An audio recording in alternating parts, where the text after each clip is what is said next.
Have you ever woken up in the middle of the night with that feeling that something terrible is about to happen, but you can't identify exactly what? That weight in your chest that seems to grow every day, that diffuse anxiety that accompanies us as we scroll endlessly through social media, searching for something we never managed to find? If you feel this, you're not alone. And what I'm going to share with you today might explain why this sensation isn't just your imagination, but a sign of something much bigger that's approaching. We're walking toward what I call the great emotional collapse of 2026, an event that will hit millions of people simultaneously, and most don't even suspect it's happening. But there is a path to navigate through this approaching storm, and that's exactly what we're going to explore together in the next few minutes. To understand what's happening to us today, we need to go back in time and observe how humanity has always dealt with its emotions and connections. For thousands of years, we lived in small communities where each individual personally knew all the other people around them.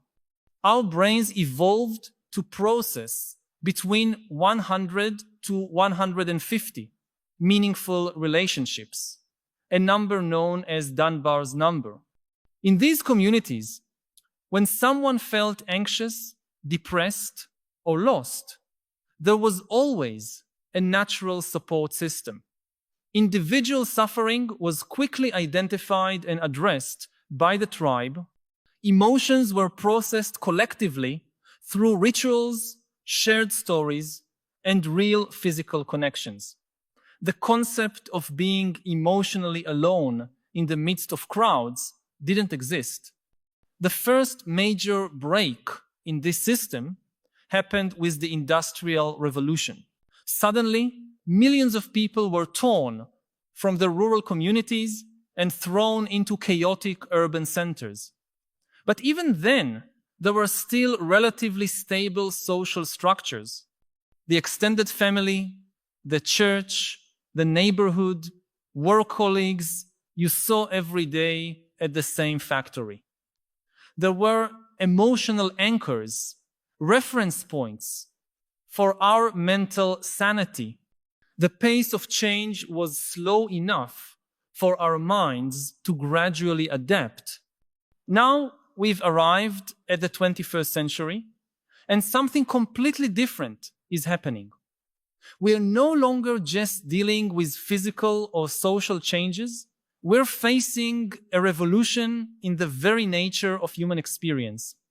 Our minds, which evolved to live in African savannas with small and stable groups, are being bombarded with more information in a single hour than our ancestors processed in an entire month. Every day, we're exposed to the edited and filtered lives of thousands of strangers, creating an impossible pattern of comparison with our own imperfect reality. But the real catalyst for the approaching collapse isn't just information overload. It's something much more subtle and devastating: the systematic erosion of our capacity to form authentic emotional connections. Social media algorithms weren't designed to genuinely connect us with other people. They were designed to capture our attention and keep it for as long as possible. And they discovered that the best way to do this is to feed us content that provokes intense but superficial emotions: anger, envy, fear, indignation. These emotions are addictive, but they're not nutritious for our souls. At the same time, we're witnessing the emergence of an entire generation that grew up in this digital environment. For many young people today, the difference between online interaction and real human connection is becoming increasingly blurred. They might have thousands of followers, receive hundreds of likes, participate in constant conversations, and still feel a deep and inexplicable emptiness. It's as if they're being fed only emotional sugar, intense peaks of gratification followed by devastating crashes. I need to stop for a moment and ask you directly, when was the last time you had a truly deep conversation with someone? I'm not talking about discussing news or complaining about work, but a conversation where you felt genuinely seen and understood by another person. I know it might be hard to remember, and this isn't your fault. We live in a world that is systematically destroying our capacity for emotional intimacy. If you feel that your conversations have become superficial, that your friendships have lost depth, share in the comments. I miss deep connections when your honesty can help others realize they're not alone in this experience of isolation amid hyperconnectivity. Now, let's look more closely at what's happening in 2024 and 2025, the years that will precede the collapse. We're seeing alarming signs in all mental health metrics. Anxiety and depression rates among young people have reached historic levels. But this is just the tip of the iceberg. What really worries me are the more subtle patterns that are emerging. People report a growing sense of unreality as if they were living in a movie or dream. Others describe an inability to feel deep emotions as if they were emotionally anesthetized. There are growing reports of people who feel they've lost their core identity, who can no longer distinguish between their own thoughts and constant external influences. These symptoms aren't a coincidence. They're the direct result of living in an environment our minds weren't designed to process. Imagine trying to run modern software on a 30-year-old computer. The system might work for a while, but eventually it will start showing failures, crashes, erratic behaviors. That's exactly what's happening to our minds. We're running the 21st century experience on Paleolithic mental hardware. Artificial intelligence is about to accelerate this process exponentially.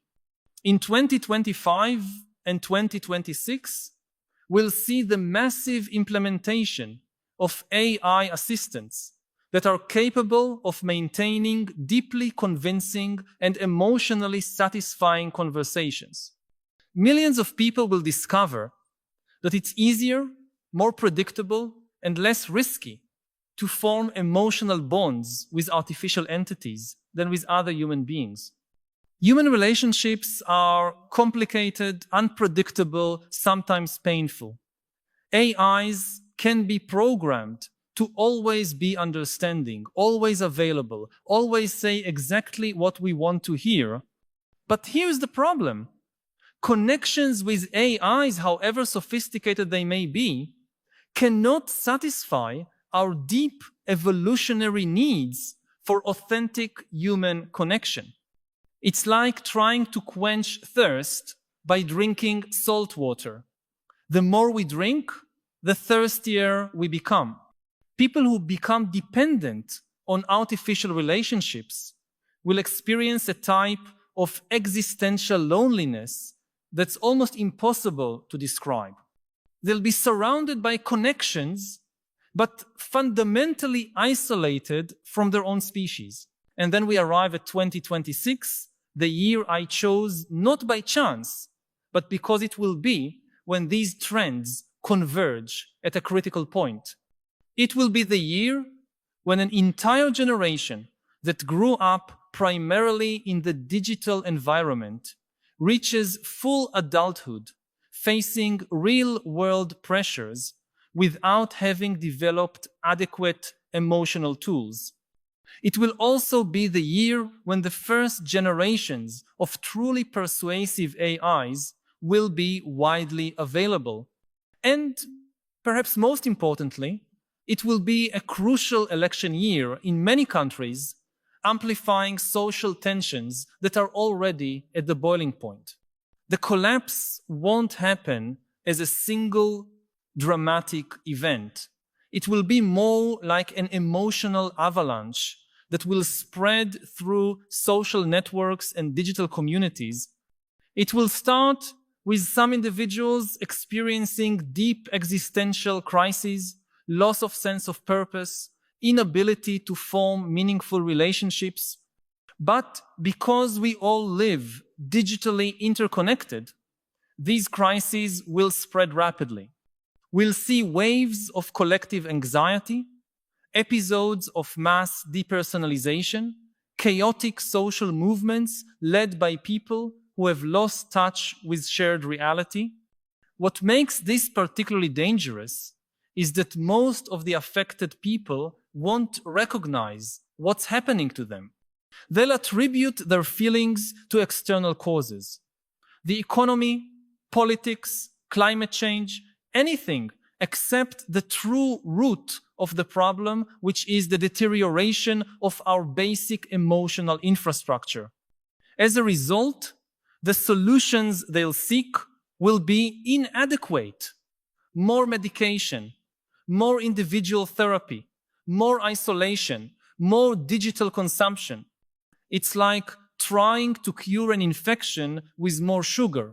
But here's what most don't realize. This collapse isn't inevitable. It's not a natural consequence of technological progress.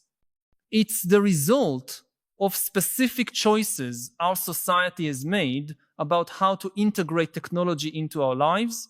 And because they are choices, they can be changed.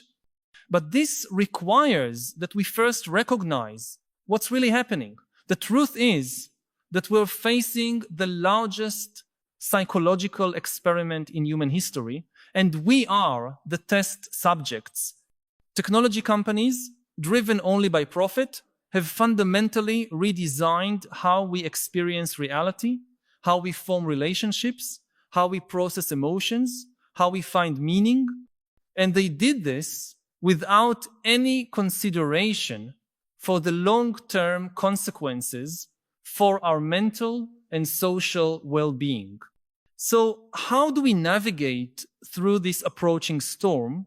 How do we protect ourselves and those we love from the emotional collapse that's coming?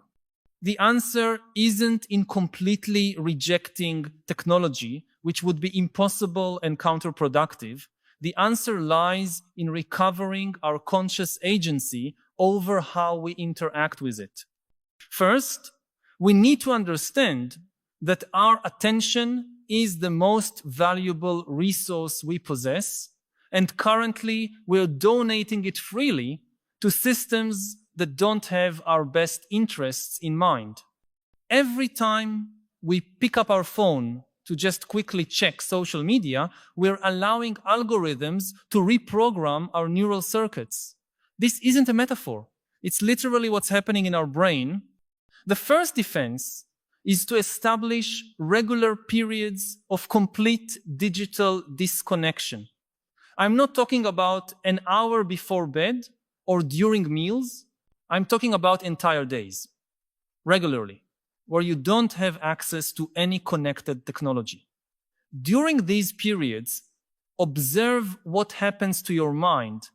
At first, you'll probably experience something similar to withdrawal syndrome, restlessness, anxiety, compulsion to check devices that aren't there. This isn't a sign of weakness. It's evidence that your mind has been hijacked and you're beginning the liberation process. Second, we need to relearn the art of deep conversation and genuine presence. When you're with other people, establish a simple rule. All devices stay in another room, not just silenced, or turned face down, literally somewhere else. You'll be surprised by the difference this makes in the quality of your interactions. Without the possibility of digital distraction, your mind will gradually remember how to truly connect with another person. Third, and perhaps most important, we need to intentionally cultivate our capacity to be alone with our own thoughts without needing constant external stimulus. Solitude isn't loneliness. It's the fundamental ability to be interesting company for yourself.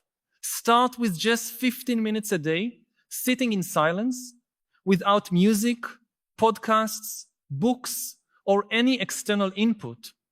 Just you and your mind. At first, this might feel unbearable. Your mind might feel like a hyperactive monkey jumping from branch to branch. But over time, you'll begin to experience something our society has almost made us forget: genuine inner peace. We also need to recognize that authentic human relationships require vulnerability, and vulnerability requires courage. In a world where every interaction can be documented, shared, and publicly judged, we've developed a natural tendency to present ourselves only in ways we know are socially safe.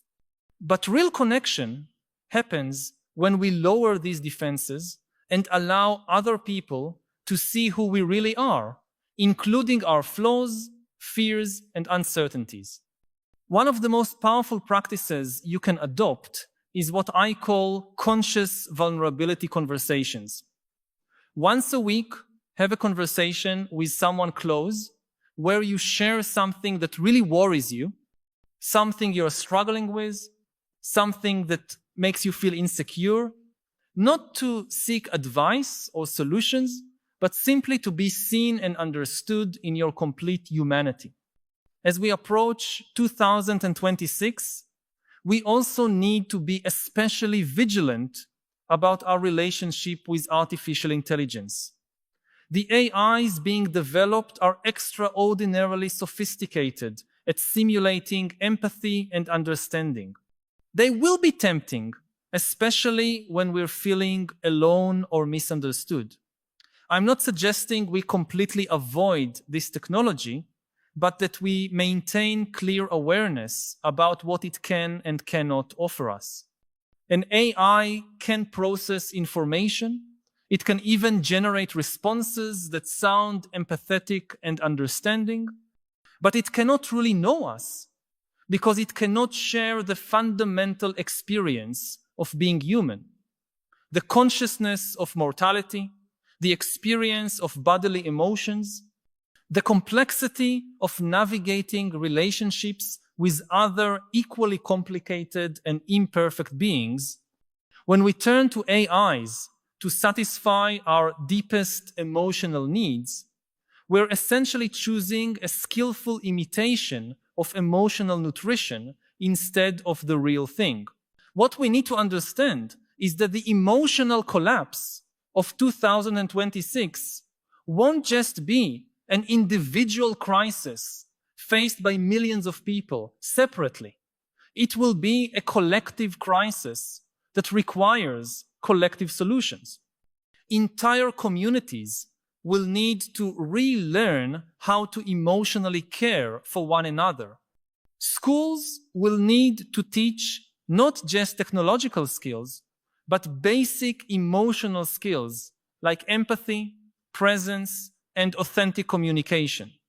Workplaces will need to recognize that employees are human beings with complex emotional needs, not just resources to maximize productivity. Perhaps most importantly, we need to start measuring success and progress in completely different ways.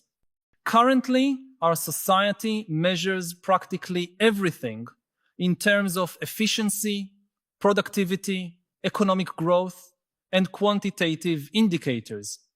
But what if we started measuring how often people feel genuinely connected to one another? What if we tracked levels of inner peace, sense of purpose, capacity to experience simple joy? What if we considered the quality of our relationships as an indicator of social health, as important as GDP? This shift in perspective requires that we question some of the most fundamental premises of our modern culture. We've been conditioned to believe that more choices are always better, that more connections are always better, that more information is always better, that more stimulation is always better. But what if we discover these premises are false? What if we find out that less but deeper is the path to a more fulfilling life? Consider this possibility. What if instead of trying to know thousands of people superficially through social networks, we focused on knowing deeply just a few dozen people? What if instead of consuming hundreds of pieces of information per day, we intentionally chose some high-quality sources and absorbed them completely? What if instead of seeking constant novelty and stimulation, we learned to find infinite richness in the silent contemplation of our own experience? These aren't romantically nostalgic ideas about going back to the past. They're practical survival strategies for navigating a future that will be fundamentally different from anything humanity has ever experienced. We're creating a world where technology can satisfy many of our practical needs with growing efficiency, but where our deepest emotional needs are being systematically neglected.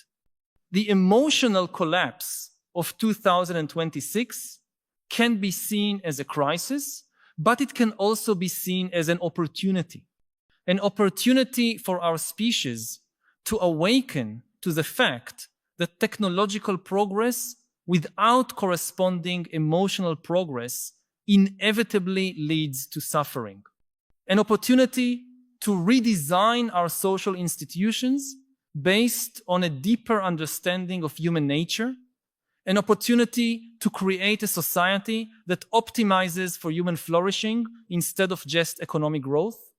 But this opportunity will only be seized if enough people recognize what's happening before it's too late.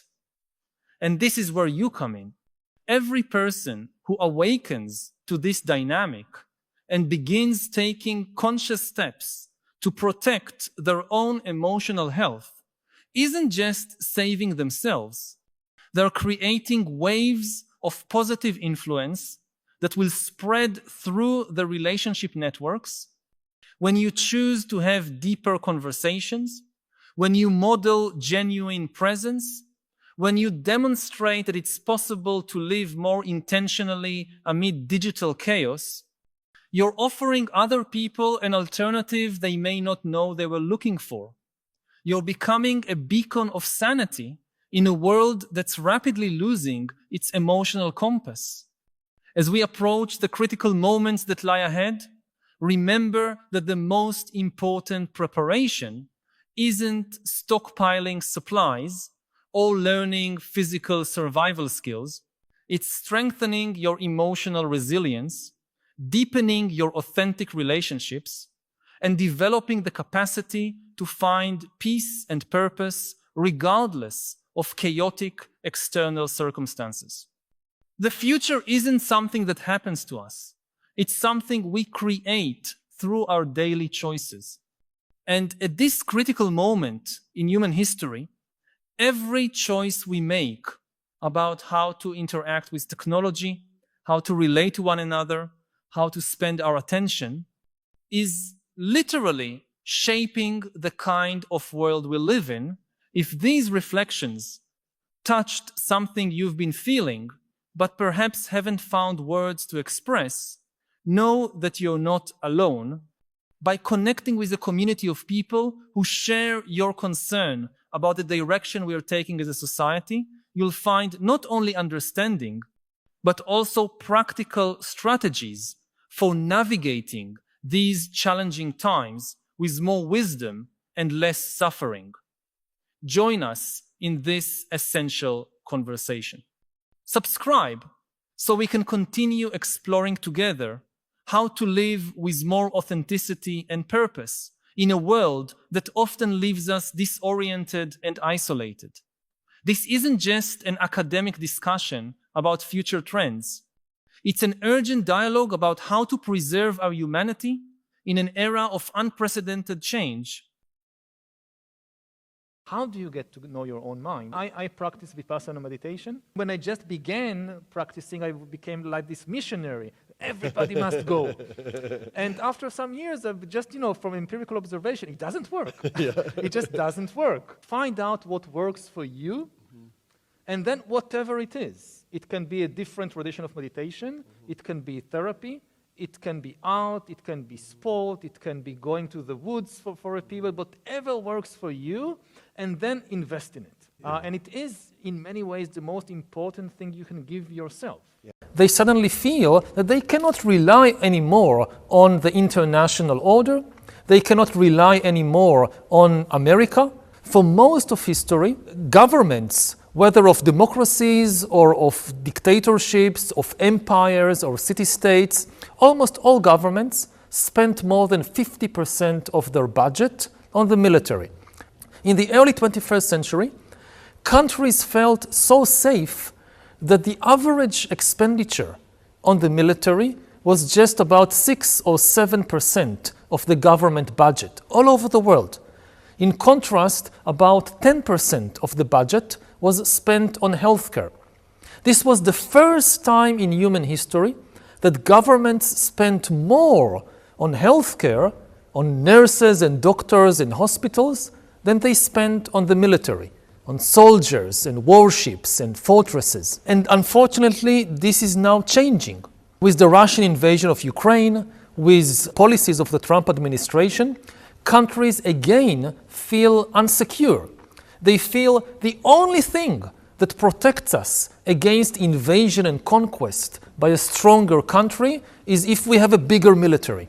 And countries in Europe, countries in East Asia and elsewhere, they suddenly feel that they cannot rely anymore on the international order. They cannot rely anymore on America.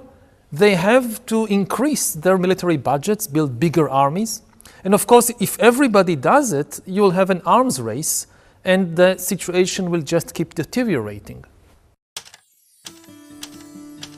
Most information in the world is junk. In just a word or two, explain why modern AI might destroy democracy. The key issue is that democracy is based on trust, whereas dictatorship is based on terror. This extremely cynical view of humans is not true. What you've done in your recent book, Nexus. The book is about the history of information. You offer a different lens for information. Information isn't truth. It's not a question of helpful or dangerous. It's the magnitude of the change. We need more boring politicians, for instance. For sure. Suffering is the rejection of reality. One of the last stories that still connects everybody is the story of money. This whole problem becomes much greater with AI. AIs can make decisions.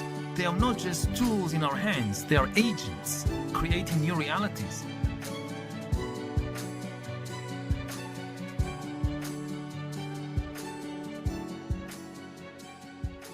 $7,000, $25,000 unarmed civilian. Do you keep it like you know?